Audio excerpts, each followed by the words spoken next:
technology store. Oh yeah, Alan Ng, watching top of the flare. Movie and TV show reviews that you need. Film threats on fire, we're planting the seeds. Film threat, we keep it real. Dive into the stories, you know the deal. Turn the phone, it's the place to be. Movie lovers gather round. 1, 2, 3. From blockbusters to indie gold. Oh yeah, Chris and Alan break the mold. Pop your corn, turn down the lights. Get ready to groove through movie nights. Film threat, we keep it real. Dive into the stories, you know the deal. Turn the phone, it's the place to be. Movie lovers gather round. 1, 2, 3. Grab your popcorn, sit right down. Welcome, everyone. Happy Wednesday. This is Chris Gore. Today, it's Hollywood on the Rocks on Film Threat. Today on the show, Andor Season 2. Alan Ng and I have seen every episode of the second season of Andor. And I have thoughts that may shock and surprise you. We will get to those, plus loads of movie news, trailers, a lot going on. Your comments, questions, we'll get all to it as soon as Alan gets here, because he's late. I'm pretty sure he's late. Is he late or am I late? Let's see what's going on here. All right, let's start the show.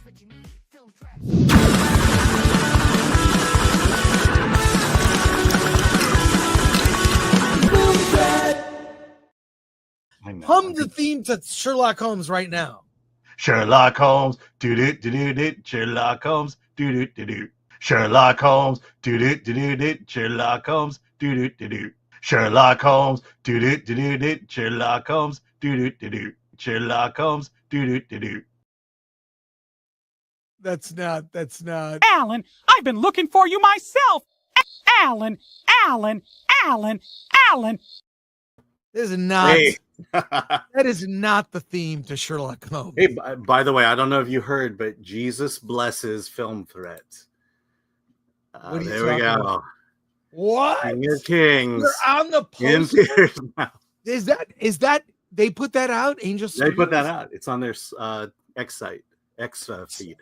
So on the X feed for Angel Studios, the King of Kings, I see the poster from them and the quote, which is from Alan, actually. Is it? Didn't you write the review? It's weird. I didn't review the movie, but I did put a news item out, and I think they're quoting the news item. Okay. Animated indie with soul, powered by the people and made for the people, quote from Film Threat. That's sweet, Alan. That's awesome. I'm impressed. Blessings on Oh. So there you go. Yeah. There you go. Exactly. We're a little late today. My apologies. We will get back on track, and we have a lot to go over. So let's get to the chat comments and questions. Hey, Barton Bella, who just became a YouTube member.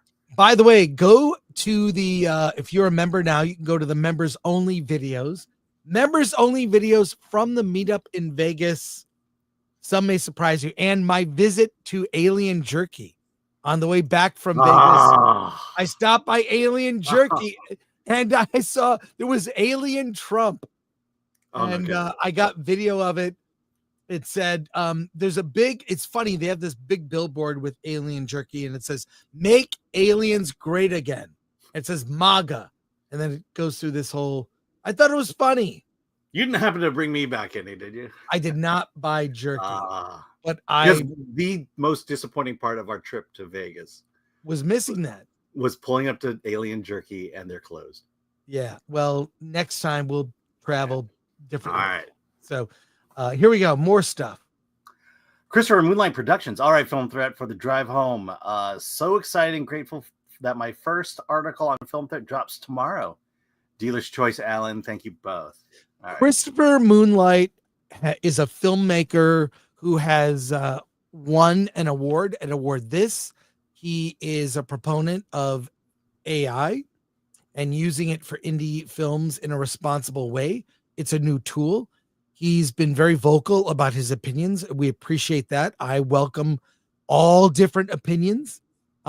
He is doing an ongoing column. Has a Substack, which you should subscribe to that. But also, he's curating articles on Film Threat to voice his views, and we appreciate that he's now a part of it. Yes. There you go. And hopefully he dropped links on to a Substack on those articles. Nerd Far Away. How fabulous will Chris's hair be today? Look at that. I just got it cut tomorrow. My hair always looks better the next day after I cut my hair. Okay, I won't comment on how you said that. Destiny Captain. Will Chris chastise Alan? Will Alan retaliate? Let them fight. Bam, boom, pow. I love Alan. We fight all the time. That's kind of we're the Bickersons. Raylo Norming. Nice, Alan. You made Jesus happy. Yes. Jesus, Oh, there you go. Jesus loves me.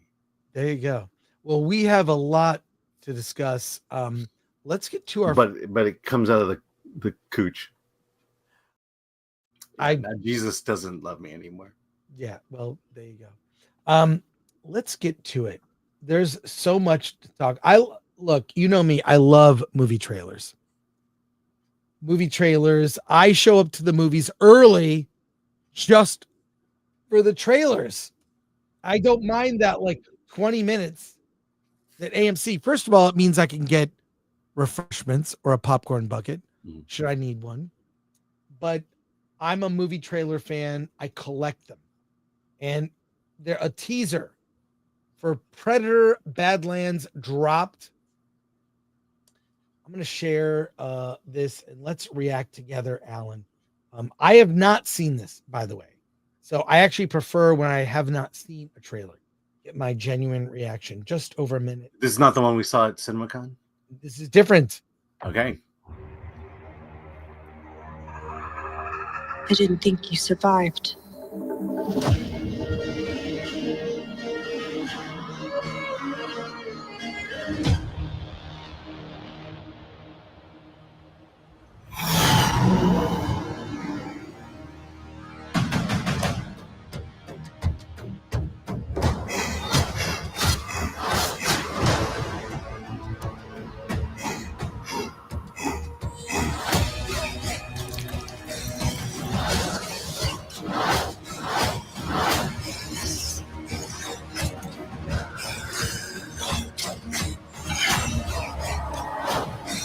You're hunting something that can't be killed.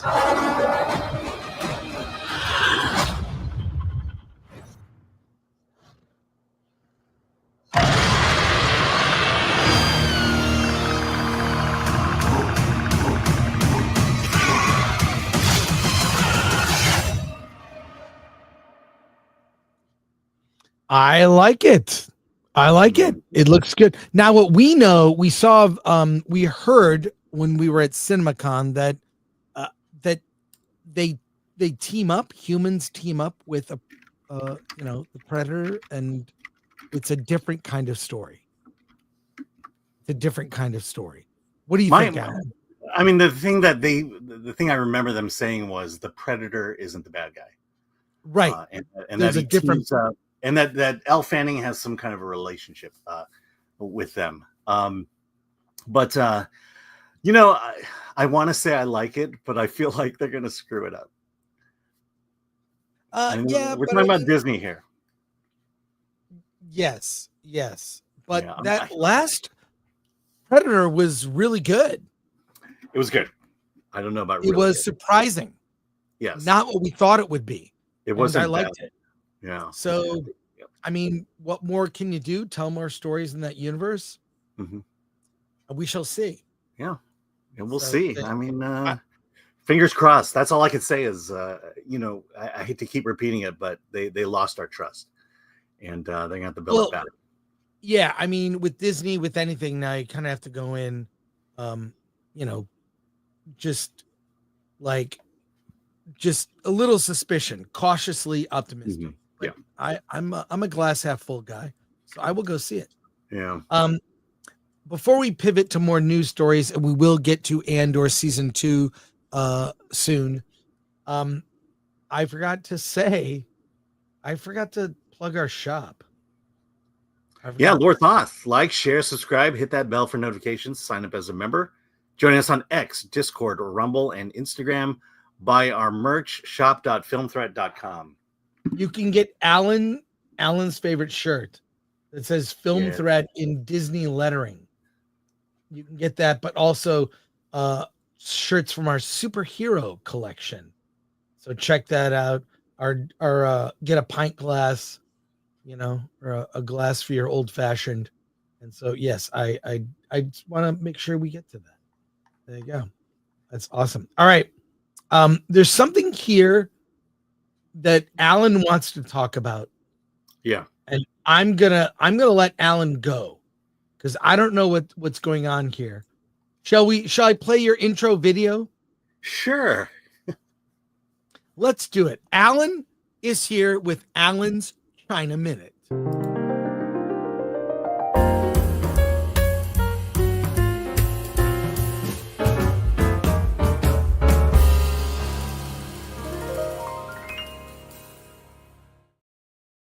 Alan, what's on your mind?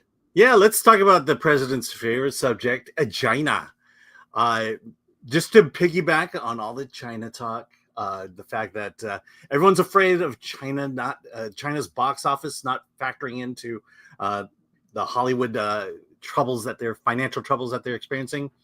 Netflix boss Ted Sarandos, Hollywood gets thrown under the bus during trade deals. The streamer's co-CEO on how the company struggled to break into China and how Hollywood gets overlooked during trade deals. Netflix, Ted Sarandos gives some intriguing backstory on why streamers isn't exactly in China and how the industry gets overlooked during trade deals. Sarandos was interviewed. He said, 15 years ago, everyone thought a presence in China was existential, Sarandos said. I put in a couple of years of trying to do it. Those efforts, Sarandos said, went nowhere. We actually had a deal with the company to license our content. And one part of the deal was the content had to clear the China's government censorship board to make it on the air, he recalled. And in 3 years that a single episode of a single Netflix show cleared the censorship, not one. The government had no intent in us being in China. So what happened, Sarandos said, I watched everybody spend the next decade grinding out all their time to get into China and ultimately ended up in the same place I did, which is nowhere. We're one of the rare companies in the U.S. with no exposure in China. I mean, no exposure to China's censorship, taxes, tariffs, anything. There's a big business in the rest of the world, and the rest of the world would happy to host Netflix.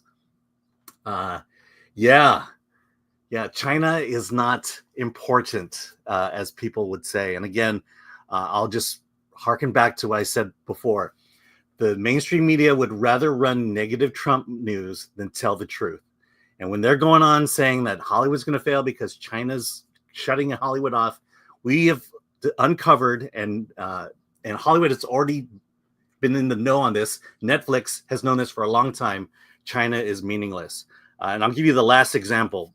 The massive success that is Minecraft. So far, China's box office comprises 3% of the entire Minecraft box office. Well, so who cares about China? I would say who cares about the global market? Mm-hmm. I don't know why you need to call this Alan's China Minute, but I'll just say that I think the thing is Hollywood should make American movies. Mm-hmm. If they appeal to the world at large, that's great. Appeal to the world at large, but don't change the themes or plots or characters in your movie to please any country other than the US. I'm an America first filmmaker in the sense that I want to see America make films for America. Just like I'll review this movie in the coming weeks when it releases. I saw a French film yesterday called Jane Austen Ruined My Life. It's a very French film about a writer that is inspired by Jane Austen. She really sees it's set modern day, but she kind of sees herself as someone who was born in the wrong time. It's a very sweet romantic comedy. also about writers and writer's block. I thought it was great. It's very French. It's not trying to appeal to Americans or China or anyone. It is made for French, the French, and probably Jane Austen fans. What I'm saying is, like, by constantly taking our big tentpole movies, rewriting scripts, or including characters like Rose Tico or others, and just to please a market is wrong-headed. It's a bad strategy, and it's good that Ted Sarandos can feel comfortable saying this, but I think it's a bigger problem about making studios now, they make movies for the global market, not for Americans, which is very sad. It's sad to see. So I think it's a bigger issue. I think that, like, part of the reason I like this movie, Jane Austen ruined my life or wrecked my life, is that it's very French. It is French. The attitudes, there's subtitles, the humor is very French. There's a very different kind of humor that's British humor as opposed to American humor. Make American movies. Make American movies great again. How about that? But stop trying to please a market that doesn't like you. In fact, more Chinese movies are coming here than ever before. There are a couple AMCs that I go to. I go to Burbank mostly, but I also go to the Burbank AMC Atlantic and Santa Anita Mall, and they always play Chinese films. And you know what? I go to see some of them, and I like them. They're not trying to make movies for America. It's almost pandering. If we make a movie for China, we can never do it because our identity is different. Our culture is different. Everything is different. Part of the reason I like Chinese films and or French films, they are very different because different sense of humor, different food, different everything. And that's what makes it unique. Make American movies and make them great again. And who gives an F about the global market? And if they appeal, great, because all I can say is American films have always been popular. American movies are an export, or used to be, and now they're faltering. And I'm glad Ted spoke out. Any final thoughts? We'll go to some comment. Yeah, I mean, not just make American movies, but make American movies with American values. Yes, and I speak to wokeness. Being woke is not an American value. I'm sorry, American values are over 200 years old. They worked for 200 years. They'll work for another 200 years. And that's just to kind of sum things up. Ultimately, if you're a filmmaker, you make your movie. The idea that you have to pander to someone or to a group of people, that's just going to water down your movie. We talk about Ryan Coogler. I think the reason Sinners works is because it is distinctly a Ryan Coogler movie. It's his take on a vampire tale versus the Black Panther movies. Sure, he wrote and directed them, but he was still under the purview of Marvel. They still had a lot of say and a lot of influence on what he could and could not do. My guess is Namor wasn't his idea, but it's something that he had to throw in there. What made American movies so great in the past and where it's waned today is that filmmakers are not allowed to make their movies anymore. They make movies and then they have to throw all this other American woke culture on top of it, and that's why Hollywood is currently in the financial straits that they're in. We will get to our Andor review and we'll get to your comments, but I have another Ted Sarandos related story. Ted Sarandos says AI makes movies 10% better. This is in response to a comment. This is from Deadline. Ted Sarandos responds to James Cameron's vision of AI making movies cheaper. There's an even bigger opportunity to make movies 10% better. Alan, you have the notes from the story. Would you have it in just one moment here? So while I was stalling, you could actually my computer's not running as fast as I hoped it would have been. Yeah, that's great. So we talk about AI in the show a lot. We've looked at these trailers, some of them kind of entertaining. I can't lie. I don't think it's there.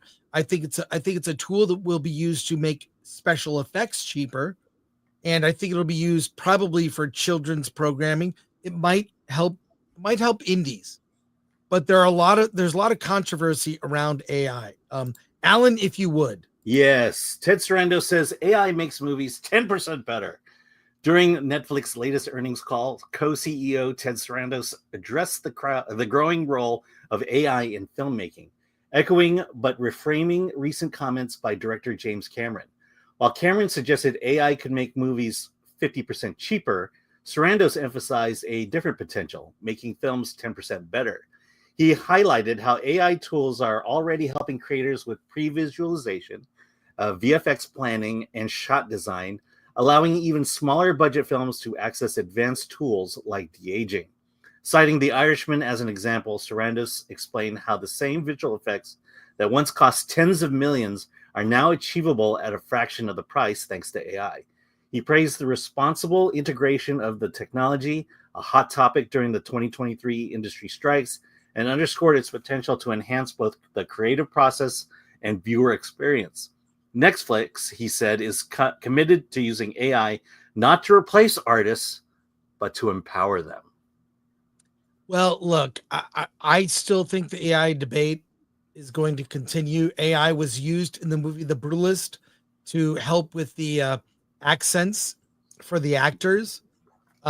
You could argue that the lighting helps the actors, a lot of other kinds of things, the sound mixing, re-recording lines.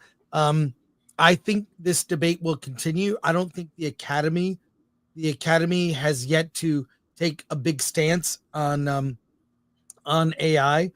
Justine Bateman has her film festival, Credo 23, that is non-AI. I think that will also grow movies that can brag that, hey, no AI was used to make this movie. It's in a way kind of like what it may end up becoming, not a bad thing, like a craft beer, like a small beer label, handcrafted, small company, not a big corporate beer like a Coors or Budweiser. And that's where it will go. I think that AI will continue in Hollywood films, continue to be used more and more, and this debate will continue. I don't know about 10% better. I would debate that. I think there's a sameness about movies, especially movies. When we say a movie is a streaming movie, I think a lot of people, what they mean is, and I use this term, oh, that's like a streaming movie. It's like a movie I've seen before. It's like, and I've even said in our conversation with Justine Bateman on this channel, I think that what AI is, in some creative sense, it's a randomizer. Like when you select a character and create a character in a video game, I don't want to spend hours deciding what eyebrows or change the body type. I just click random. That's the one I want. Go. What AI, I mean, in the simplest explanation, because you're going to critique how I'm explaining it, it will randomize aspects of story, what things look like, and you can give it prompts to, be more precise with the randomization. But I do know, for example, screenwriters using AI, and they will write a scene, a couple pages of a scene for a movie. Then they will use AI to rewrite the scene. It's all their words that they put in. They own the data set because they wrote it. But the AI will reorganize and rewrite the scene in a different way, randomizing elements of the scene. AI is here. It's not going away. It's how it's used and to what extent. 10% better, maybe. Or is it 10% sameness? That's probably more likely. But there's a reason we say this is a streaming movie, because it feels like something you've seen. It feels maybe too similar or a sameness about other stuff and not really original. I think movies that are human made all the way are probably going to be more likely to be original and more exciting. Any thoughts before we go to comments? Yeah, I mean, you made a comment about writers writing a draft and submitting to AI, and my fear is the next step, which is I'll describe it as creative atrophy, where the writer will have AI produce the first draft, and then the writer will go in and play with the draft so it's in his or her language or his or her style. And to me, that's where the danger becomes, is when we when it becomes no longer becomes a tool, but as the word is generative, where the AI becomes the main writer and you're just kind of adding your thing to it. And then I'll also go back to the fact that now more and more than ever, we're realizing we like practical versus computer generated. We like practical versus computer generated. We like film versus digital. And there's going to get to a point where we would much rather prefer something written by hand completely through and not touched by AI. And, and to do it yourself, to do it with your hands takes longer. And I would argue not necessarily more expensive. But when you start using these tools to be lazy, that's when the issue comes in. And that's when the further dilution of the product that Hollywood is producing is going to become a problem. And so we'll see how it plays out. I mean, who knows? Well, we'll see. It's almost like getting a degree at a university using Chat GPT. Did you learn anything? Maybe. Let's go to comments. All right, Lord comment for 5. Howdy, Chris, Gore and Alan. Great stream with the big G. The word is go woke, go broke. And I stand by that thought. People say AI takes everyone else's jobs. Ick. Well, yes, and it will only get worse. It will get worse. Yeah. Holy wars. Don't worry, Hollywood. China will simply steal your film and stream them for free. AI is as well. All is well. Sorry. Fun with collecting. As Chris said, Hollywood will be Detroit, and these people are grasping for straws. Actually, it was me who said Hollywood will be Detroit. Well, I think that I took it from the Variety. We both took it from the Variety article. Took it from the Variety article. And we commented. All I'm saying is I saw the decline of Detroit firsthand when I was a kid in the late 60s and 70s. It's weird I have to say that, but I was a kid back then and I saw Detroit just wither away because of there were riots. Look it up. Yeah. Look it up. Not a fun story. And now you get to watch it all over again in Los Angeles. In Hollywood, yeah. David B. Forget tariffing China. We should just make the exact same rules for China companies in the U.S. they make for U.S. companies doing business in China. Yeah, but we don't steal from China. Even like Canada, they require that when you make, Canadian movies, you have to have, everyone's got to be Canadian, the cast and whatnot. I mean, America's we've been very kind, and we hire people from all over the world. We, placate certain countries and stuff. Maybe stop doing that. I mean, it's weird. I went to the American film market at Cannes. The Cannes film market. I've also been to the American film market. And it's very strange to see these companies just really try to pander. I don't think it works well when you pander your product to a certain country. Yeah. At the same time, China steals. China copies. Yeah, pirates. They do. The rules are very different over there. And when GoPros started building their original cameras in China basically stole it and started producing all these cheap knockoffs using the same design as they did. They just didn't have the software to make it work right. Patrick Lemire, when you go to a French cinema and there are 3 American films playing and 2 French films, the French films tend to be rom-coms, family dramas, and there are a dozen cinemas that show classic USA films. Yeah, people love American movies. And this movie I saw, Jane Austen Wrecked My Life. I'll review it when it comes out in May, but very satisfying very French movie. That trailer just bores me to hell. Go see the movie. Go see the movie, Alan. We'll see. It has boobs. Divide and conquer. It's all good. Yeah, I know, because I think we've seen all of Friday's movies already. I haven't. Yeah. Okay. Lord comment for 5. We are either going to either iRobot or Terminator future. In my opinion, I sure hope I'm wrong. Chris Gore, can't say it don't legit worry me a slight. What you think? Oh, I don't know. I think we're going iRobot. Did you see that Elon Musk is getting robot security guards? Kind of crazy. I think we're doing. I don't think. Yeah, I don't think Yeah. we're on Terminator. Fearless Wolf for 5 pounds. Oh, Andor, let's save that for Okay, Andor sorry. discussion. All right. Save that for Andor. Alan, are you reading? Oh, I'm Super sorry. chat.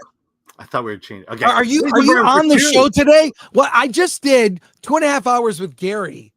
You had all this time to prepare. What are we doing? Well, I'm trying to get the next story. Okay, Razor Burn for 2.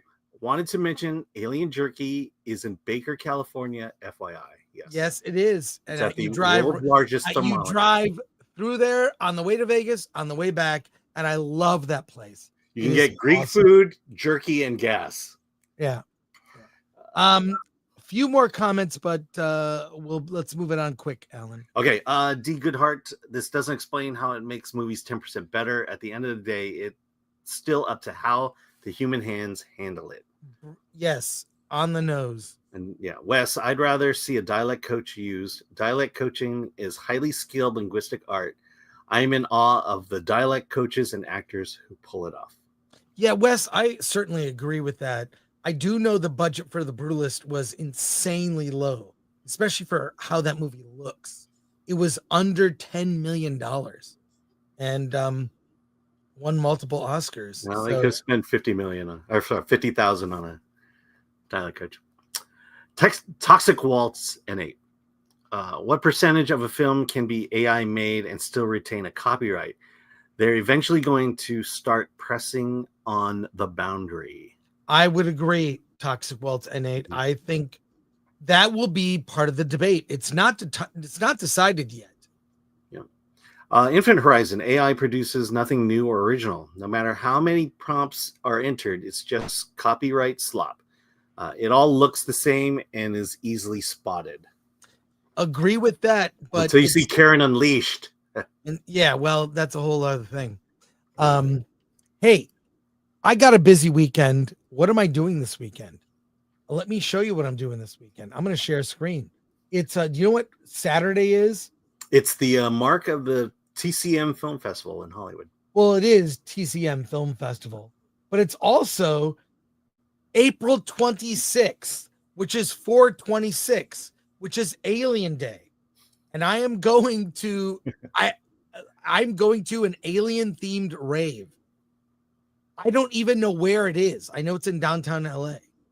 But it's Saturday, 4/26 from 10 p.m. to 4 a.m. It's going to be crazy.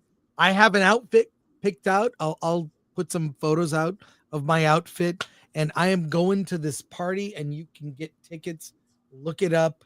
I just bought tickets. It's cheap too. It's like $20, but I'm going to that. But I also wanted to let people know there is horror shorts called Horror Shorts by the Shore. That it's in I believe it's in La Jolla at the AMC. And here's a trailer for it. A buddy of mine put this program together. I love horror short films. Here's a quick tease of this event.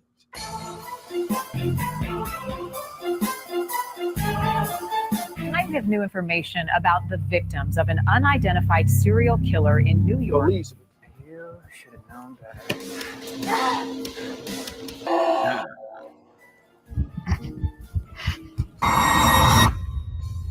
You knew. You did nothing.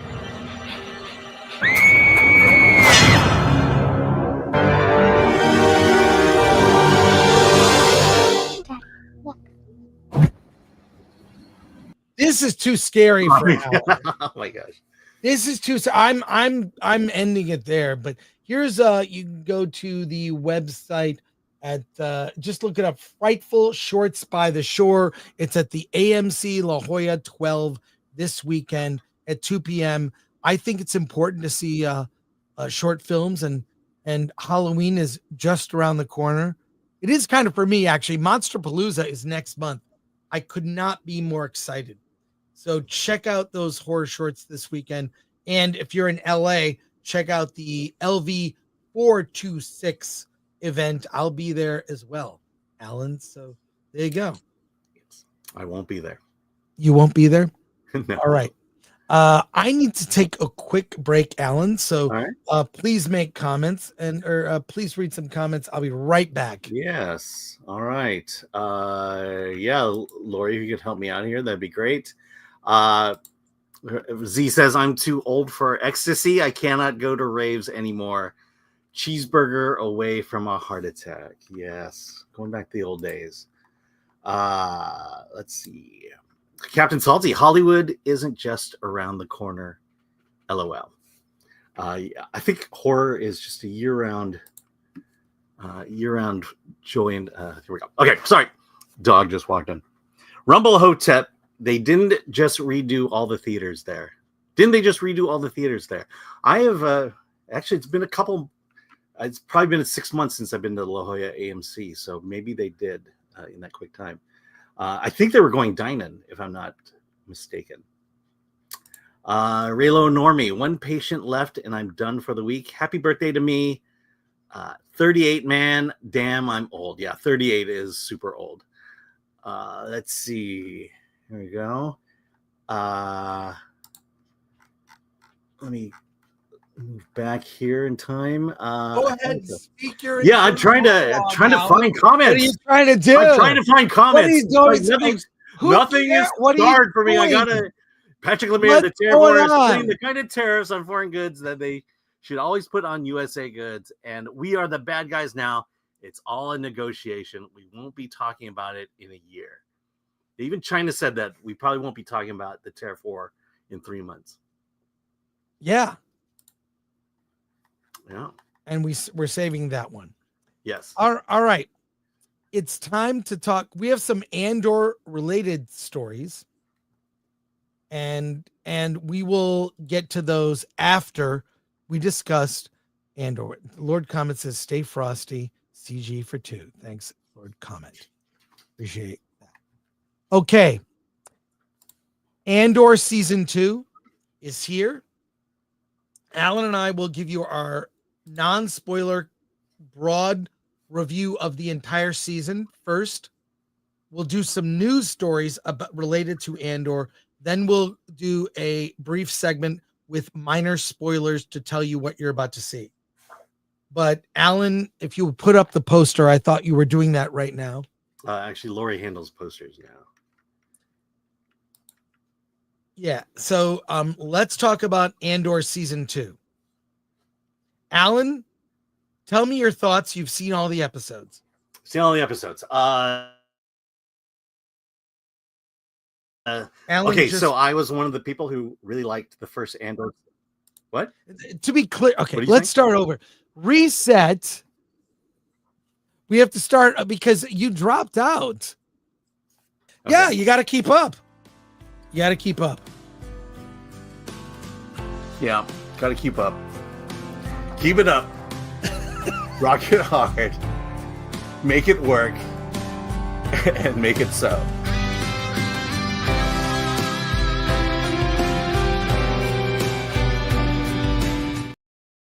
Yeah, I got to replace my mic. It sounded really good in that one. Andor season 2 is here. I was not a fan of Andor season 1. I thought it dragged. I thought it was slow. I thought it was aimless. They didn't get to the action quick enough. I didn't think there were payoffs. I struggled to finish it. Having said that, the ending I thought paid off for me for season 1. And I still would not recommend Andor season 1. I thought it was too slow, and it doesn't feel like Star Wars to me.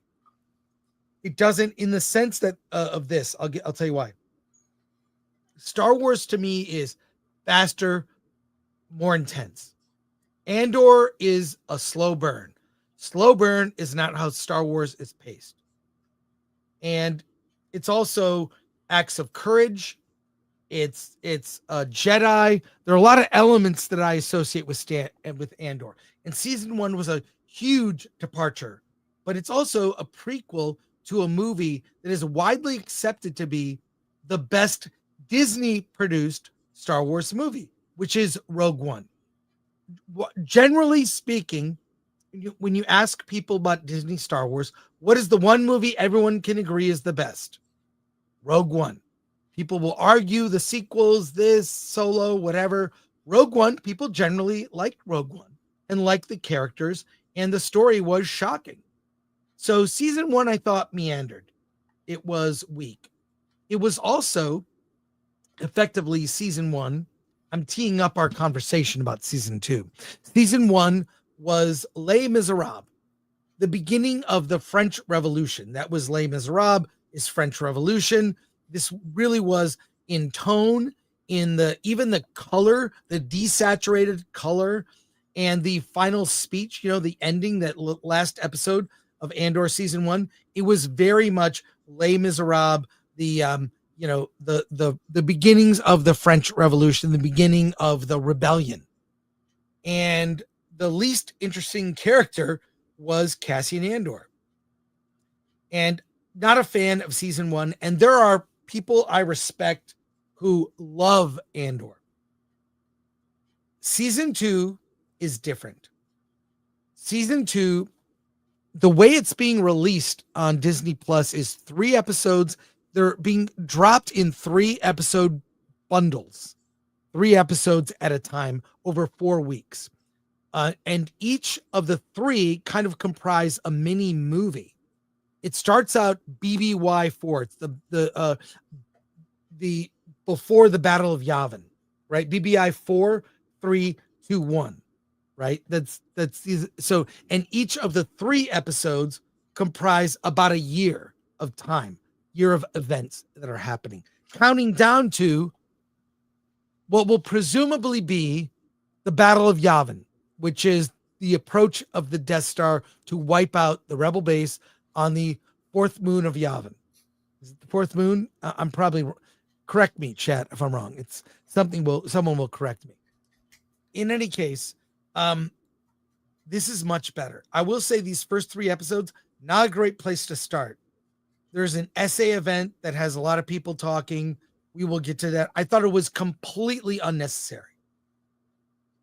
You can have an evil Imperial person beating someone without it being, essay related. Let's just say that. I thought it was not necessary at all.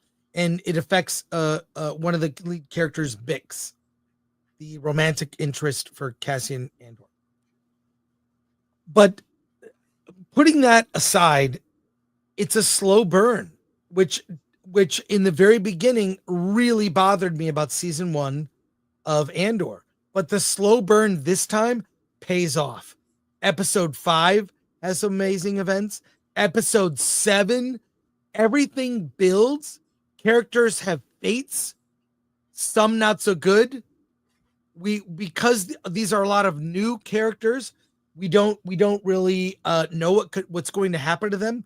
And there are people that exist in this world. There's no key jangling, right? There's no Luke, Han, Chewie, and Leia exist in this world along with Vader. They're not in it. The only person we hear mentioned is the Emperor and Grand Moff Tarkin. And Grand Moff Tarkin, but never seen, mentioned. This now I understand why people loved Andor season 1 and what it builds to in those final 3 episodes is really, really phenomenal. And I'm going to get to you. Sorry, I'm so long-winded, Alan. Apologies for that, but I'll have a final thought here.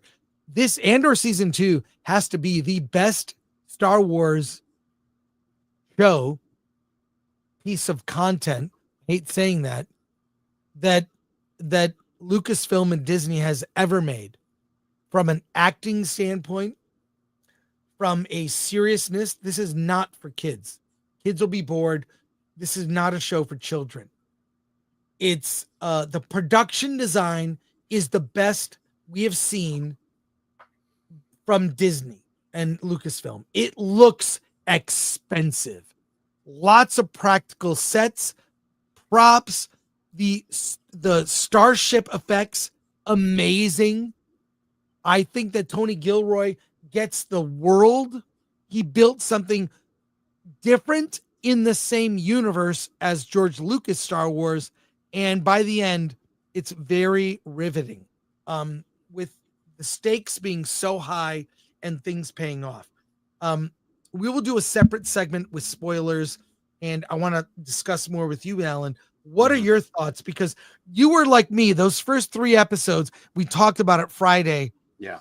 Not really jazzed, but the slow build up to what's coming in those, the like 3 sets, so it's almost like 4 movies in a way. I get it now. I am now an Andor fan, and Cassian Andor is the most changed of the characters. He becomes a courageous leader. He becomes he learns to use espionage. Now that he's had these experiences, he's actually schooling other people, saying, "What are you doing? You have to do this and this, and this is what you like." His character works now. He's become the James Andor Bond of Star Wars. Yeah, he's James Bond. And like, oh, now he's become the character who he is at the start of Rogue One.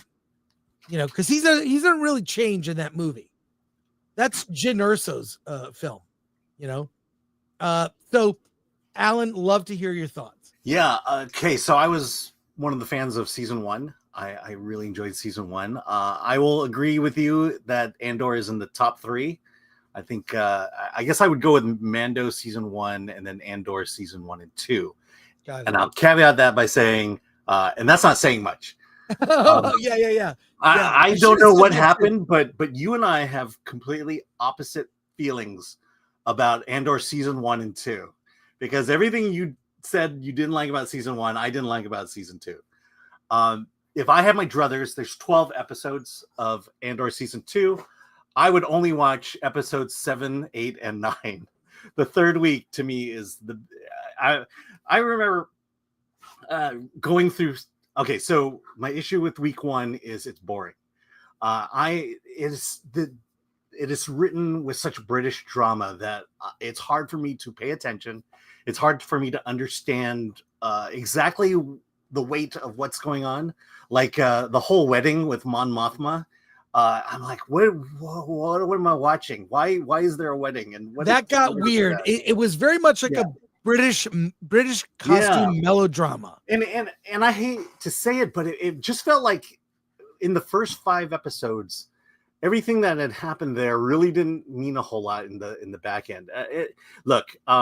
With that, I don't look. It's the birth of the rebellion, and so the rebellion is going to go into full force midway through it.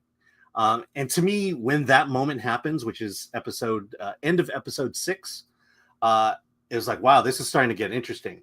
And I think the main reason it gets interesting is because it's familiar to me, because this is where it all begins. This is where the rebellion starts to form in a real way, where the rebellion gets real soldiers, gets real leaders. And to me, that all feels familiar because I've seen Star Wars. And I've seen the military makeup of Star Wars. And what you have starting at the end of episode 6 is that beginning.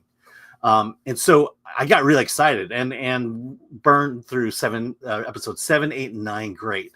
And then, of course, it all leads up to Rogue One. And I just feel like at the last 3 episodes, it missed being great. It's like there's this line where when a film crosses that line, it's like, oh, that feels good. This is a great movie. This is above average great. I felt like the series just came underneath that line and couldn't quite cross it in my mind. And I don't know. For some reason, it just hit the right note for me in season 1 versus season 2. Well, that's funny. No, so that's weird. We have opposite opinions. Mm-hmm. I do think the final episode is kind of an epilogue. It's an epilogue. The second half of it. Yeah. Yeah. But so the real climax of the show is episode 11. Sorry, we're speaking like this, but trying to keep it super spoiler free. But here's what season 2 did. It made me a fan now. Like I kind of want to watch season 1 and 2 back to back just to see how well everything melds. Because I didn't rewatch season 1 before watching season 2. So, but I do agree with you. Those first 3 episodes, probably the first 3 are the weakest. Yeah. I would say it starts you in the middle of boring. Yeah. And you know, this is the criticism people had with Daredevil. It just never took off, and even having binged it, I feel that way. And especially that second week, you kind of see the machinations of what's going to happen before you get to spoilers. But I'm having a hard time following the story, and B, I am not invested in this story at all. And it's a shame that you have to wait 2 weeks before it gets good. But I'll say this. What I think worked for me the best for Andor season 2, the stakes. We know what the stakes are. And when we get into our spoiler discussion, we'll talk about some of those, but the stakes are high. And some of the most mundane things that happen, this is where, like, Star Wars, the movies, I'm talking about the OT, original trilogy, that's where all the action happens. This is the precursor to all that action, where a scene that it's not dull the way they play it. Someone being escorted to a vehicle is one of the most intense, like edge of your seat, and someone's getting escorted to a vehicle. Yeah. And so many things are happening all at once. It just, that was like, pretty great. A simple, that's the scene, and it's played. So I really feel like the Star Wars movies, the OT, that's where all the action is. This is the precursor to that. And it doesn't, the other thing, give it credit for, doesn't destroy lore, legacy, anything. There is no disrespect paid. In fact, there's great, even though you don't see Grand Moff Tarkin, there's something he does off screen in this that is horrifying. That you really, it's like, oh yeah, Grand Moff Tarkin would do that. Oh, the Emperor, yeah, okay. And I want to talk about it in our spoiler segment. So you'll get fair warning when we get to that, because I want to be specific. I'm being very broad because it'll be the next month. I really want people to enjoy it, but just know it's going to be week 3 when you'll get when it gets good. Yeah, and it's really good. I feel very lucky, but also like because I binged it over 2 days, I was like, oh, I mean, I'm sitting there, episode 4. I'm like, what am I doing? And then it begins. You see the seeds of like, like everything pays off. Yeah, I mean, on the first week, you all see episode 1. The best part of the first 6 episodes happens in the first 15 minutes of episode 1, and that's the whole thing with the TIE fighter. What I love about this TIE fighter sequence is it, in Star Wars, the scene is either people or it's ships. You never see the two combined together really in terms of, in terms of being together and feeling like they're in the same world. That all happens in that first episode because it's kind of like, wow, it really feels like he's piloting a TIE fighter. Sorry to spoil the first 15 minutes, but Andor has the pilot of TIE fighter. They actually posted that scene online. Oh, okay. Or a part of it, that scene. And it's really because you see the size of a TIE fighter. Yeah. And there's actually room in there. When you get in the ship, there's room it's bigger than you would think. Yeah, because all you see in the movies is a guy sitting in the cockpit, or someone coming out of the plane or out of the ship. This one, you just get the sense that it's very organic, the two of them together. The scale. Yeah. And I think also that's one of the great things about season 1 is, you really get the feeling of how menacing a TIE fighter is. But again, look, I could probably tell you this. If you start with episode 6, you're probably in good shape. You really didn't need to know everything leading up to it. What I did appreciate that preceding each episode is a recap of what you need to know going into the episode. You could actually start with episode 6 and I'm caught up. Yeah. I mean, like I said, the beginning of the rebellion, the things happen, and it, you get it. You know exactly what's going on. You understand the stakes, but everything leading up to it is just people talking. There's this whole rebel infighting that happens in episode 2 or the first 3 episodes that is just beyond me. It's like you're showing me that the rebels they don't have their act together, and you give me 3 episodes of that, and it's like I get it, and it's also wasn't the greatest writing. Yeah, but they did give every single diverse character one line. Yeah, did you notice that? Yeah, that was like cringe. So there's a moment where there are 6 people talking, and I know dialogue is bad when every line being said, they're having a conversation, and the moment one person stops their line, the second person immediately comes in, which means in real life, when someone says something, you pause for a second to ingest what they said, and then you respond to it. But here, it's just one line, and it feels scripted. Look, I'm not going to sit here also and pretend that there's not cringe stuff in the show. Mm-hmm. There's a scene where a character that we know loses her life, mm-hmm. and another female who is involved with that character like berates this dude who's I don't think he's 100% responsible, mm-hmm. but he's got some responsibility in her death. And the way she talks to him is so annoying. I will say, we'll get to this. Like, this show definitely had a lot of women on staff saying, well, what are the characters' feelings? Mm-hmm. I don't care. There's a job to get done. Move on. Can you imagine on the battlefield having to apologize for your tone when you were giving orders? Yes, it's annoying. And that scene really stood out. I think it's episode 5. Remind me, it's a blur when you watch them all at once. Oh, yeah. But that was like, oh. So look, be prepared for some cringe. But on the scale of Acolyte cringe, which is the worst, to zero cringe, it's probably a 3 or a 4. So not that bad.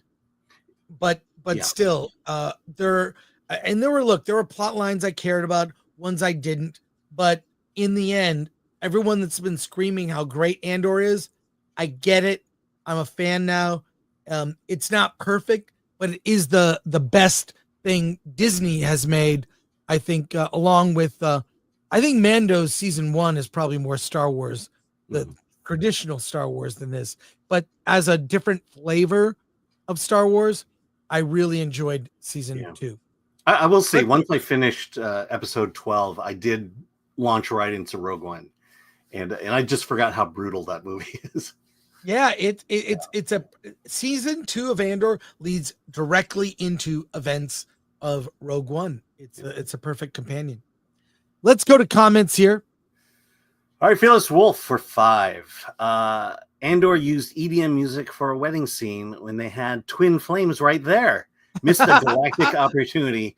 Twin flames for rebellion. Yeah, that weird thing where like Mon Mothma is like dancing and getting more and more sort of flailing around the weird intergalactic. I'm sure it was there for a reason. I don't understand the significance of it. Let's put it that way. Lord comment for 2. What would it help if I got out and pushed? Yeah. Well, okay. A Lord comment for 2. Andor isn't for kids or anyone else. Epic fail. Give it a chance. BW, Bill W, member for 4 months. SA in Star Wars. What a time to be alive. We are going to queue up that story and comment. Chat's mom for 5. ESE. I don't know what that means. You mean there's a Cholo in space? No, it's look, essay. Essay. Okay. Essay. You mean there's a Cholo in space? Star Wars really jumped the shark on this one. LOL. Well, one thing I like about it is this season, you really like Cassian Andor. He has now become like, he's skilled. You see him go through a journey in season 1. In this, it's paying off. He's meeting other rebels who are less skilled at what he's become good at and continues to learn. And you see him change. He doesn't do that in the movie, but you see the season 1 and 2, you see his journey to become the character he is in Rogue One. All right. Uncle Remus, does Foggy return in Andor? Nope. ADLs. Sorry, that'd be a spoiler. Yeah, for Daredevil. ADLs 24. Rogue One isn't terrible, Alan. It is really the only rewatchable film in the Disney series. No, by brutal, I meant the action in the beginning of the film, especially when they're going after Galen Erso. Very brutal in terms of the action and what the stormtroopers do and stuff like that. Andrew Cash, the Mon Mothma wedding stuff is super integral to the character and the harshness of the rebellion. Well, you'll see Mon Mothma goes through character changes, and becomes the rebel leader that she is. So she's kind of this like diplomat, politician, this toe the line, and kind of like doing things behind the scenes, but she has to become who she is in the movies. But honestly, I felt she was already that way, and that the wedding didn't really exemplify that. Tom Siebert, if you're going to do a slow burn, you better have a charismatic lead. Bland or it doesn't. Yes, exactly. Yeah, I think that's a fair comment. Sorry. Uncle Remus, is Yavin the gayest rebel planet ever? It is. It is, actually. Wes Jackson, even though I love Andor, I have to say Cassian's first 3-episode arc were a snore. Him caught on the forest planet, just waiting to escape, that was boring. I did love everything else going on. It gets better. It gets a lot better. And 2 weeks from now. 2 weeks from now. You see rumblings of it in the second week, but again, you could literally start at episode 6 and have no problems with this. Lori, if you could find a different graphic for Andor, a picture or another poster, that'd be great when we talk spoilers. Right now, we have to talk about a controversy related to Andor season 2.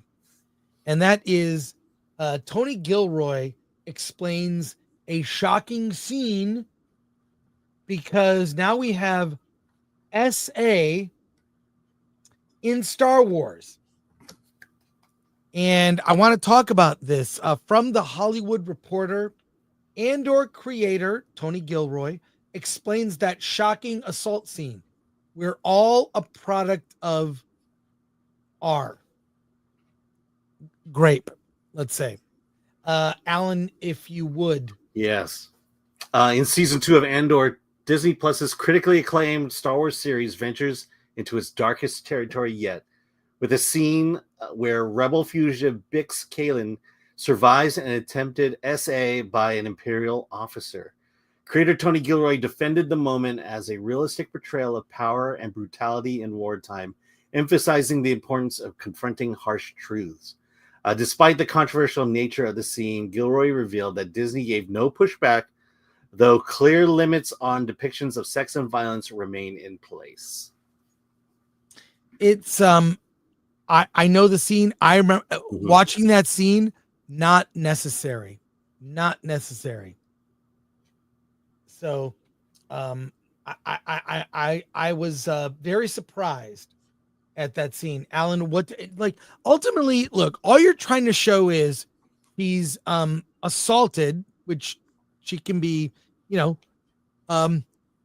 are tortured in Star Wars. I mean, Princess Leia in the first movie, and it's handled very well. So it's not as if people don't feel pain, right? But I really thought this. So there's an Imperial officer, and he's taunting this woman about what he's going to do to her while beating her. It's horrible. It seems really out of place for Star Wars. I didn't like it, but it does explain her character being traumatized later in the series. He has to recover from that. I think it's completely unnecessary. You could have had him be horrifying and not have that aspect. I want to bring up a tweet from Star Wars Theory commenting on this. Alan, what did you think? I mean, it doesn't feel Star Wars to me. This is not a Star Wars thing. I know they're pushing some of the boundaries. This is a very different tone and style than the Star Wars movies. I was trying to be much more adult, but at the same time, look, there is torture that goes on in this show. Yeah.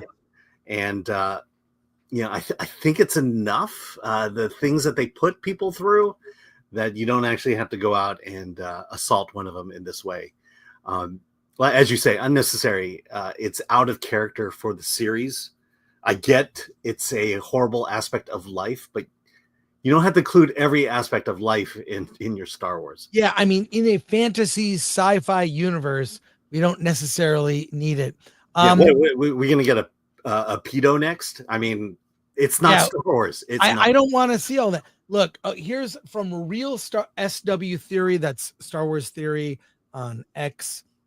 SA in Star Wars feels unnecessary. You can portray power dynamics and making the audience hate the Empire in other ways without taking it to such a disgusting place. Vader wouldn't tolerate that shit, nor does the Empire condone it. It has no place in Star Wars, period. Unnecessary. I will say this.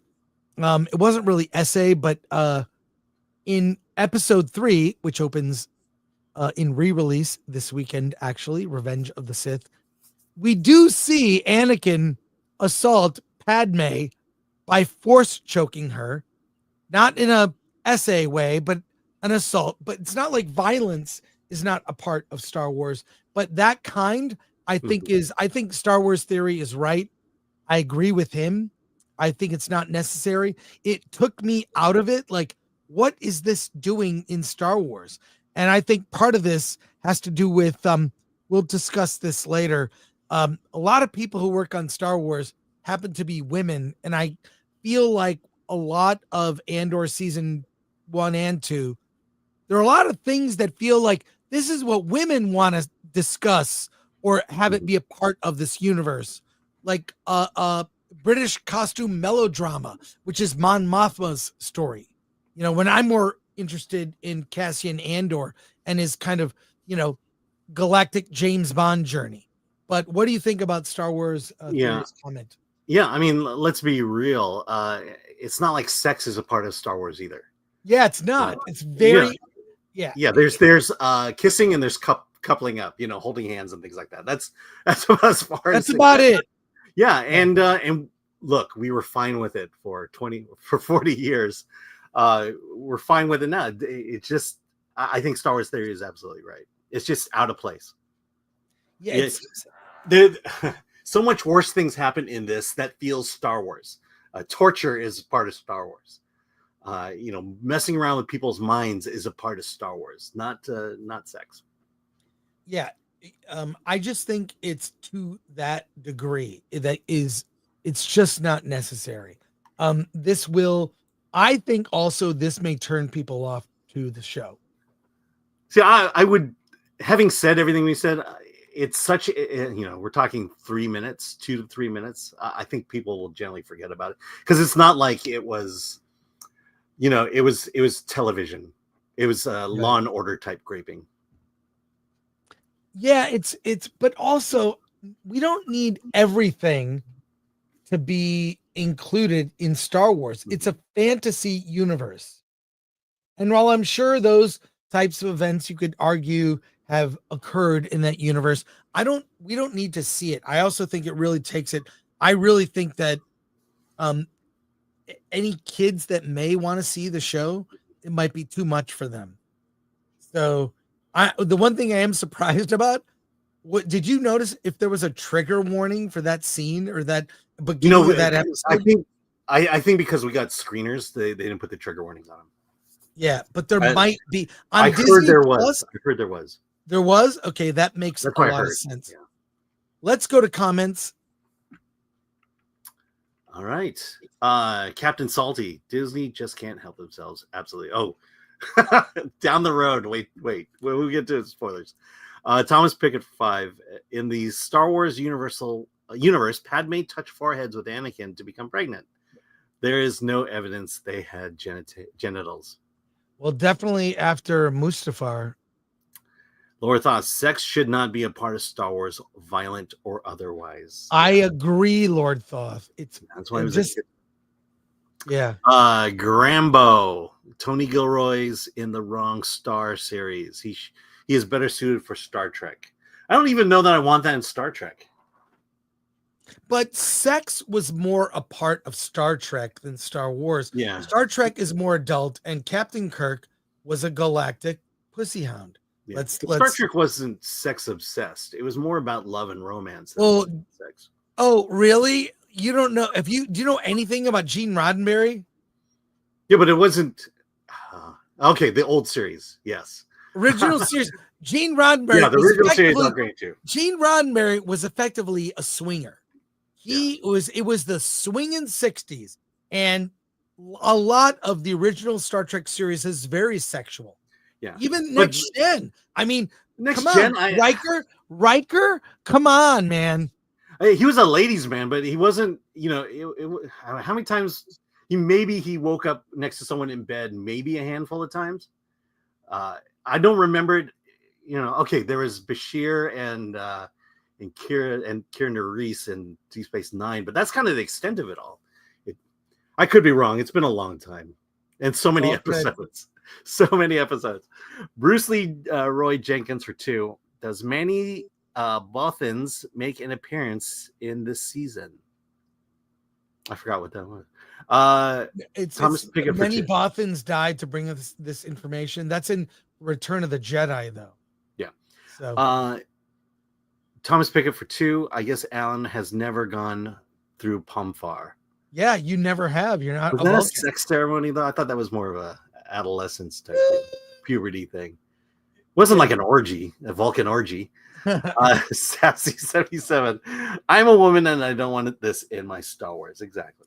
It just seemed, and I will say this, I do give them credit for having really well-rounded, strong female characters. Oh, yeah. Alan Horkin, Bix was already horribly tortured in season 1. I hope her character actually gets to do something more interesting than suffer. 200 Watt Studios for 2. Gilroy trying to make his boss Harvey smile. Ooh. Thank you. Sign 69. Even though I don't agree with it in the show, I think it should have never been in it. My biggest problem is the whole "we're all a product of grape" statement. Yeah, it's a weird. He's trying to make a weird point. I feel that also. I'm not trying to defend Tony Gilroy.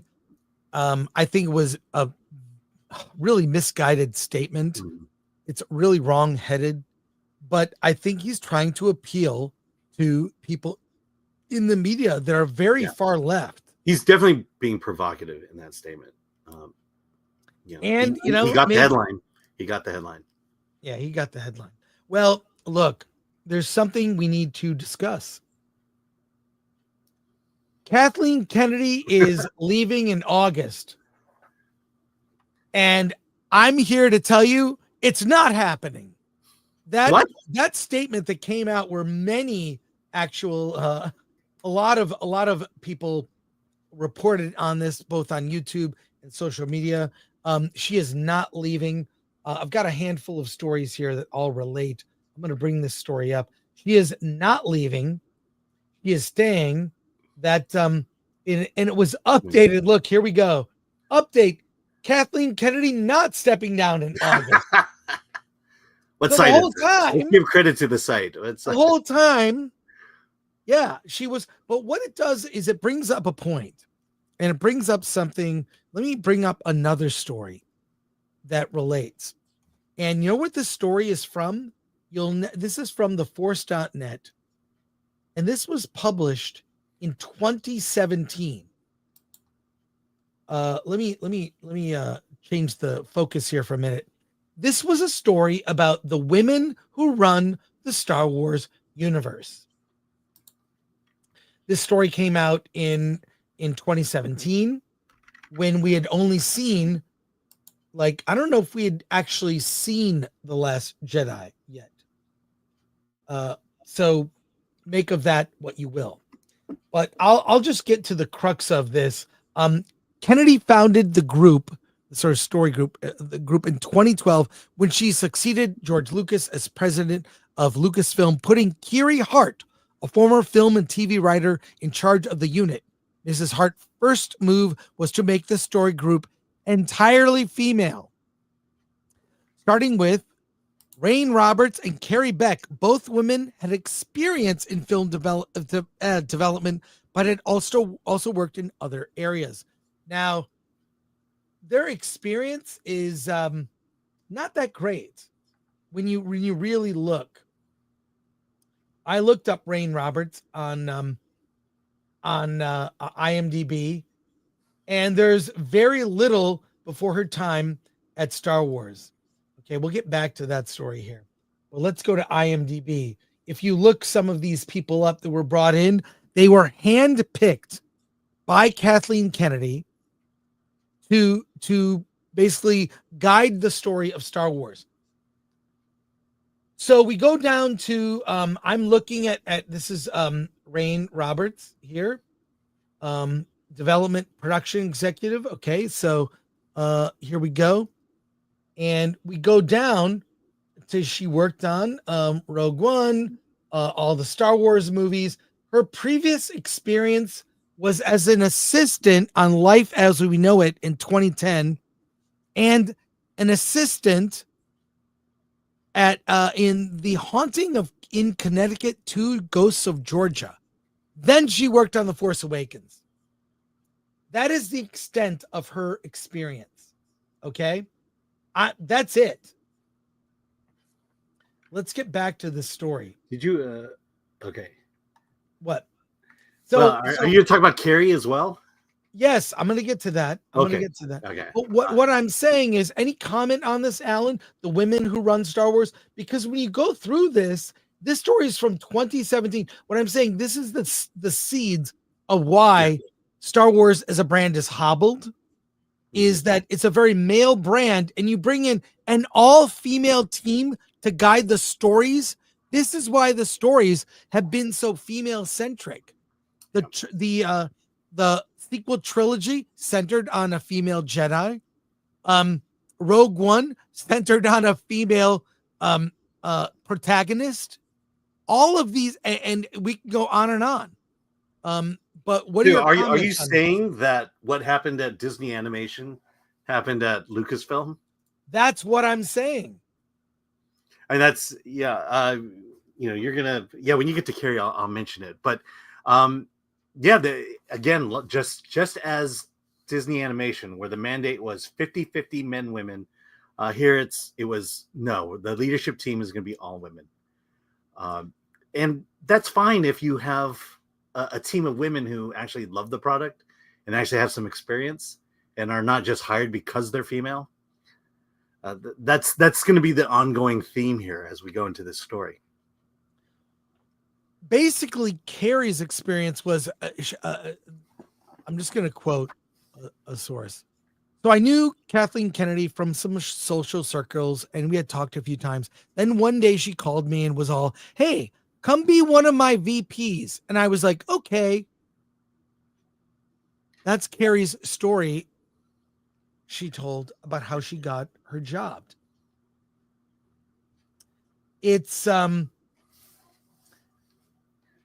of sad. Yeah. I have more on this. I don't want to. I'm not sure how much info I want to get into, but yeah. I mean, we've talked about this. Star Wars is a boys' brand. Then people push back. Well, my mom liked it, or I liked it. The problem is Kathleen Kennedy didn't go after those people. If you need to bring women on board, there are women out there who live Star Wars, who love Star Wars, had gone through all the extended universe stuff. Could have hired one of those, but instead it was just, hey, I met you at a networking event. You seemed really nice. Hey, why don't you be a Star Wars VP, a Lucasfilm VP? Now, what that's happened? Not how you hire people. Well, what happened to Carrie Hart, the woman in that picture from Medium? Carrie Hart is the former vice president of development for Lucasfilm and development head of Lucasfilm Story Group. But there's a lot of controversy that occurred that had her demoted to a consultant. She disappeared from the Lucasfilm site in August 2019, but no one knows why. What could possibly have happened? Hart is a California native and graduate of Stanford. She has worked in the industry for more than 20 years. Before her employment in Lucasfilm, she screenwrote and produced an episode of Crossing Jordan and 1-800-Missing. So there you go. One of the rumors is that Hart and Kathleen Kennedy, an American film producer and president of Lucasfilm, simply disagreed on the storytelling for episode 9, The Rise of Skywalker. So there we are, Alan. Yeah. Well, I get the sense that when you hire for diversity's sake, the diversity is going to get thrown in your face constantly. And that will always be the, you think you're doing a good thing by making your staff look like the rainbow or whatever. But then these people, they feel empowered and emboldened. You can't fire me because I'm the only Black woman you have on staff. You need to listen to me because my voice isn't being heard. And this is the kind of conflicts that I assume happened here, but it definitely happened over at Disney Animation. Well, I can't really get into all this. There is a whole Reddit thread about the Lucasfilm story group that will tell you a lot more. I'll bring it up here and put it in our notes, or I'll put it in the link in the description. But this story group was a mess. And I still think that there is an unbalance. There's an imbalance in the amount of male energy to female energy in Star Wars. Make of that what you will. Okay. Call me whatever you want. But I think that Barbie is a very strong brand for girls. Young women flocked to the Barbie movie because they made it for women. And I will repeat something I said, which a lot of people criticize me for it. Turning Star Wars from a male brand into a girl brand will turn out to be one of the costliest decisions in film history. Had they leaned into and I'll say this, I'll even defend Andor's inclusion of strong female characters and storylines that will appeal mostly to women. That's TV. TV is different than film. And I think you could have made a very decidedly male Star Wars sequel trilogy, and you can make a TV show that is a bit more, includes more storylines that have appeal to, say, both sides. Okay, that's fine. I have no issue with that. And that's also a common thing that people will say, well, TV is mostly female storylines, Hallmark Channel, whatever. Men go to movies, women watch TV. I don't think that's entirely true either. I don't know if I would 100% agree, but because it's TV, it's more long form. Hey, you can get deeper in the weeds. So I think this is the reason Star Wars is in the state it's in. And again, until that's acknowledged and addressed, the brand is hobbled and kind of done, in my opinion. Final thoughts, go to comments. Yeah, are you saying you can't fix a problem until you find out what the problem is? I'm telling you what the problem is, and you can easily fix it. Paul Chato, our friend of the channel, a recurring Versus guest, said Star Wars is also about gear porn. And I will give Andor season 2 credit. There is gear porn in this. There's a whole TIE fighter. There are gadgets. There are great, there's tech, new kinds of tech. I really think they really included gear porn and more emotional female storylines. I have no problem with that in Andor season 1 and 2. I think it works. It works. It's long form TV storytelling. Sure. That's fine. For the movies, it doesn't work. I don't think it works at all. It just doesn't. If they made a Star Wars movie for men and young boys and storylines that appeal to them, you and I would not be having these discussions or complaining about the future of this franchise. There's nothing more racist than taking your movie and counting how many black people, how many white people, how many Asians and Hispanics are in it. That's Well, Disney does diversity the worst, actually. yeah, It's absolutely. diversity done well isn't even, you don't never notice it. They're just great actors. In this, and in one particular scene in Andor season 2, where they have all the people on the planet, right? The rebels, and they're all like fighting amongst each other. They each get part of a line, and they're all very different. Yeah. I was like, Disney diversity. Let's go to comments here. 200 Watt Studio for 2. Gilroy has guilt of past casting of actresses. Is that true? Oh, well, yeah, maybe. Who knows? He's overcompensating. Yeah. Okay. Lord Khan for 2. If you believe Kathleen Kennedy is leaving, you'll believe I'm Elvis. Well, thanks. Thank you very much. Thomas Pickett for 5. Soul Man needs to be remade where a white guy changes his ethnicity and gender to become a Disney executive. Right. Thank you, Thomas. Let's see. Patrick Lemire, the story group was basically an episode of The Acolyte. Yeah, that's where the power of one and many came into existence. ADL's 24. She's now buried under a Yoda statue. I know where I've seen the Yoda statue. Yeah, it's over the Presidio. I believe it's at the Presidio. Techniques.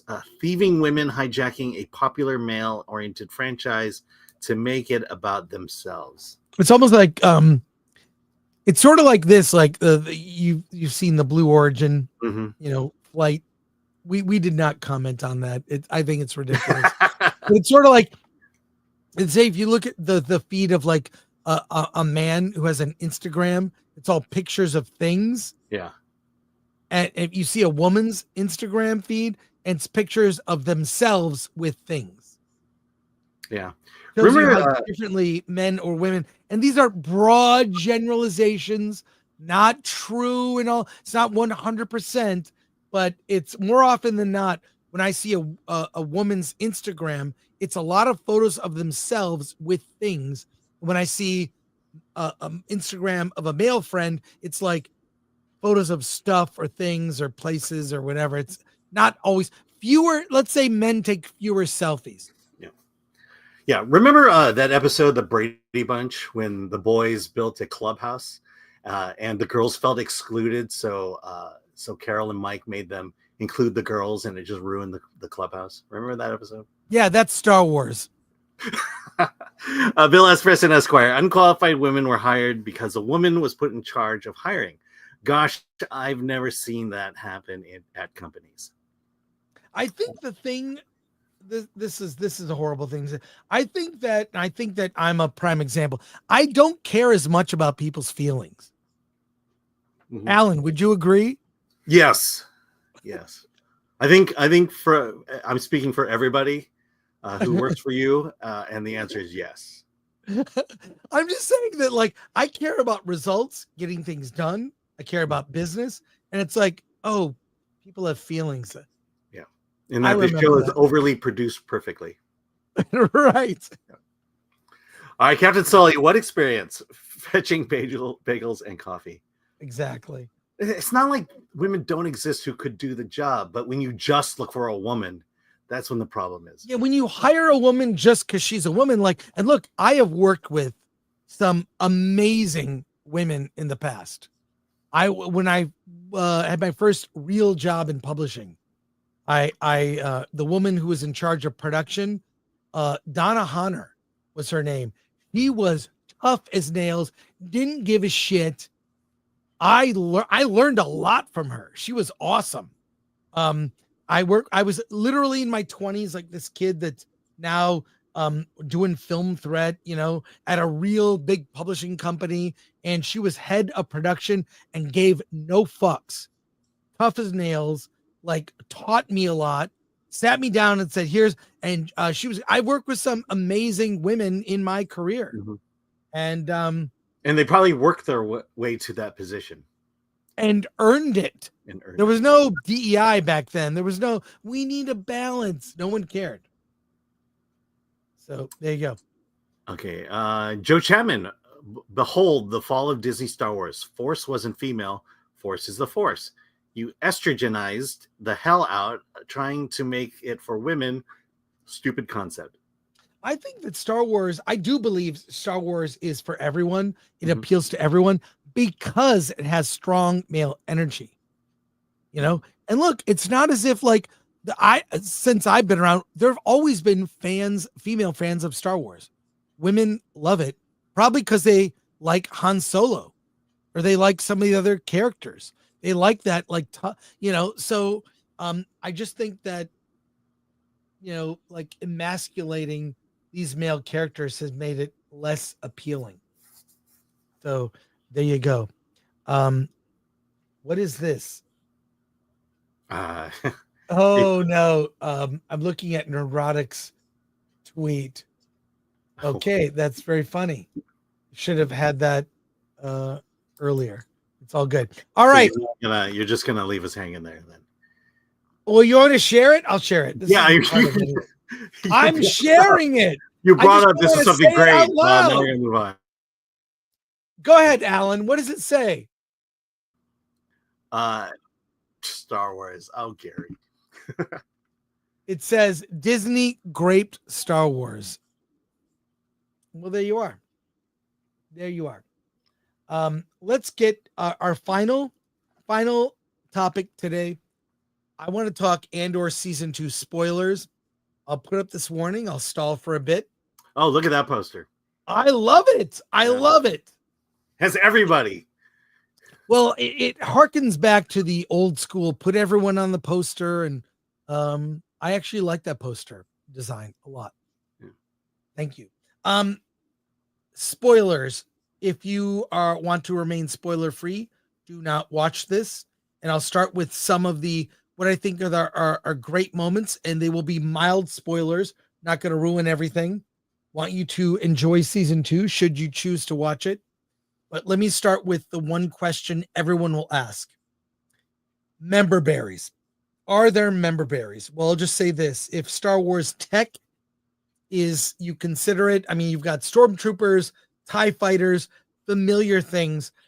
There's nothing in particular that is a member berry or what people would say are jangling keys. But what is included are mentions of the Emperor, who, even though the Emperor is off screen, plays a big part of the story. Same thing with Grand Moff Tarkin is mentioned. And we do see 2 familiar locations that you can maybe if the location is member berries, but it was like, I got a big smile on my face when both locations, and they're not just there to be jangled like a key jangling. They're actually important.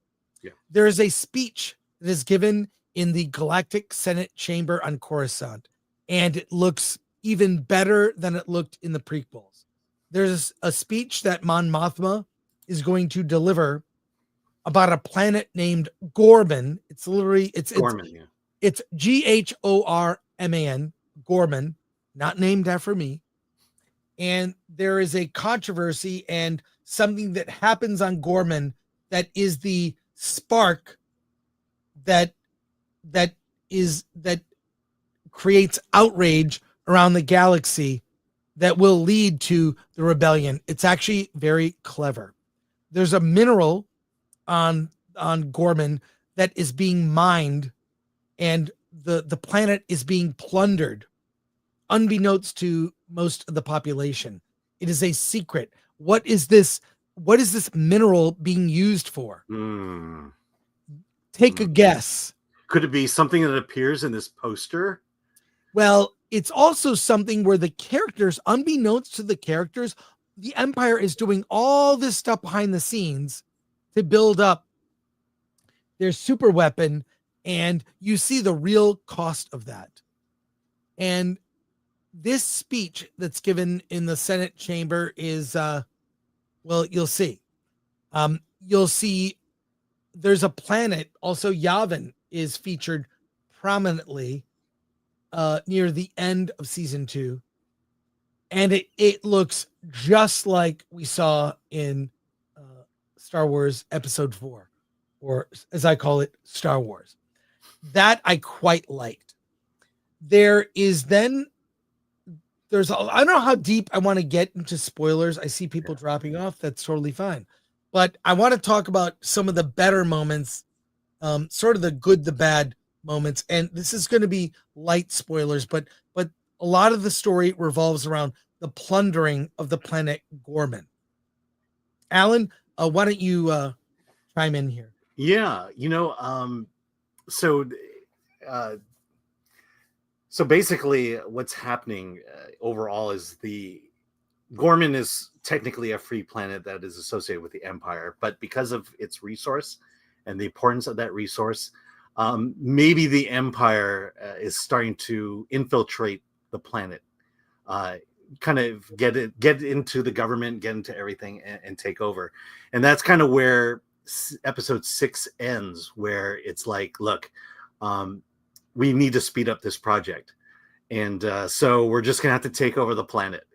And that six the beginnings of that third one is just the beginning of this rebellion, where the Empire just takes over the planet, and then the rebels are trying to figure out, do they give up or do they fight? It's kind of interesting. The one moment of politics I'll bring up here. The people who are defending Gorman are called insurrectionists. Why? Because they felt the government was being stolen from them. Interesting. Yeah, there's a lot. I mean, but there is a storyline also about the state spying on people. Mm-hmm. Like there are whole subplot thing of devices, listening devices are everywhere. And one of my favorite characters I really grew to like is played by Denise Go, Dedra Miro. Her storyline is so good. Her, and she has a relationship. And her boyfriend. Her boyfriend. I forget his name. Yeah. His mother, the guy was last season. I could not stand this character. This season, all these elements come together in a way that pays off. That I think is so great. Dedra Miro schools the mom in this scene that is so good. Just basically flat out tells her to F off.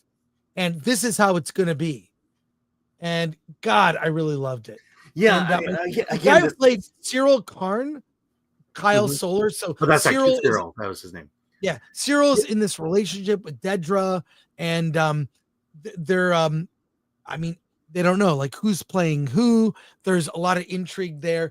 That just pays off in such a great way. But this is that turning point that people have to start making choices now. Are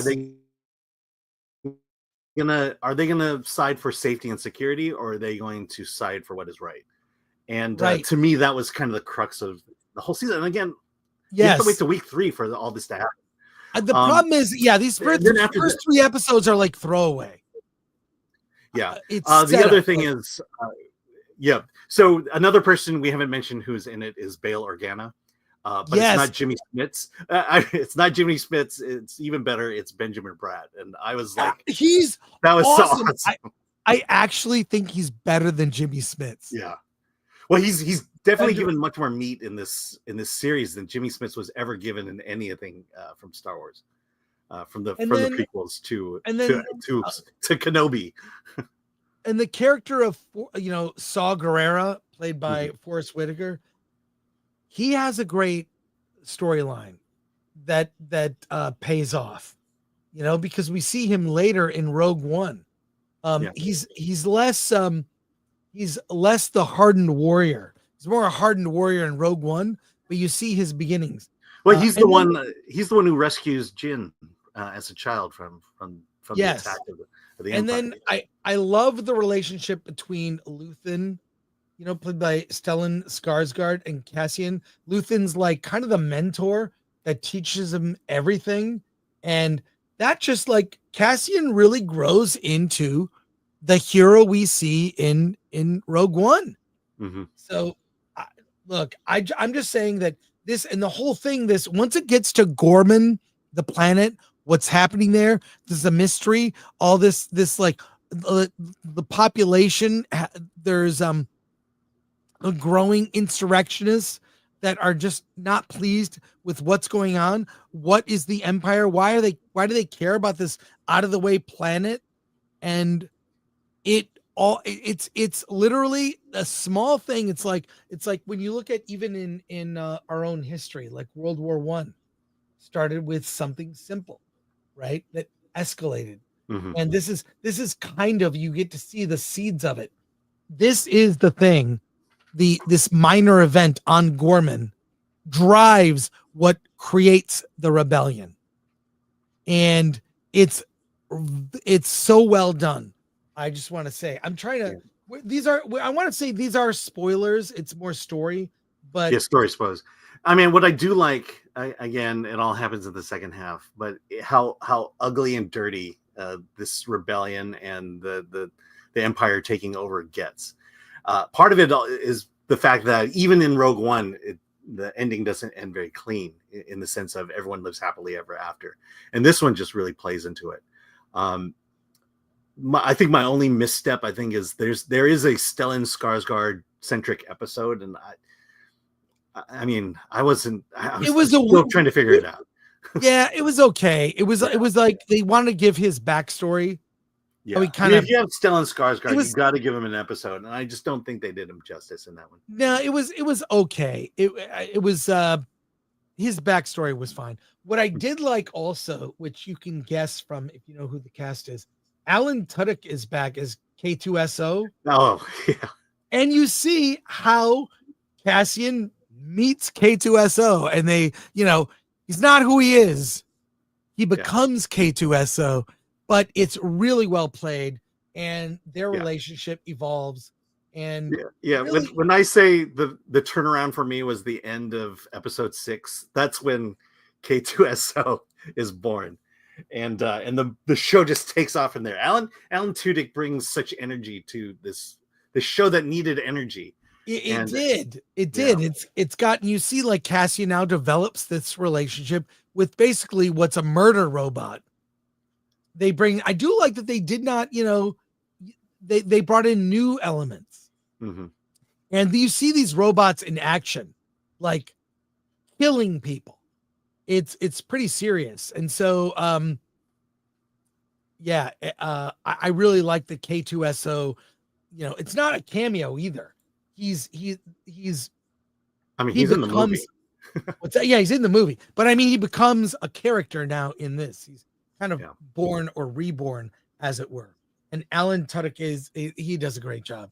It's really good. So we're not going to obviously ruin, these aren't major spoilers, but I'll say that the way the series ends, I think the climax is more in episode 11 or 11 and a half, as it were. And it's kind of ends on an epilogue, but leads right into, you can watch Rogue One right after season 2.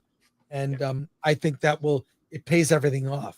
This is the tragic Star Wars story that I think that's part of the reason that, again, I think that I get it now, why people like Andor, the tone. It's more serious, and it's not the hooray, we beat the bad guys, because in the end, they're not going to beat the bad guys. Eventually, sure, but characters have their payoffs, and Bail Organa and Mon Mothma too. That the way they set things up, God, I really wish Benjamin Bratt had. He was such a way better portrayal of Bail Organa.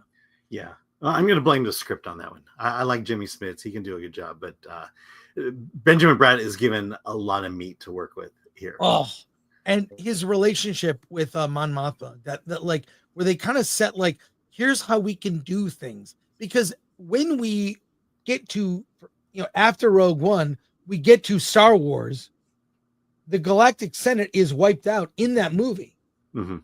So it's leading to these things that will, things that make even more sense.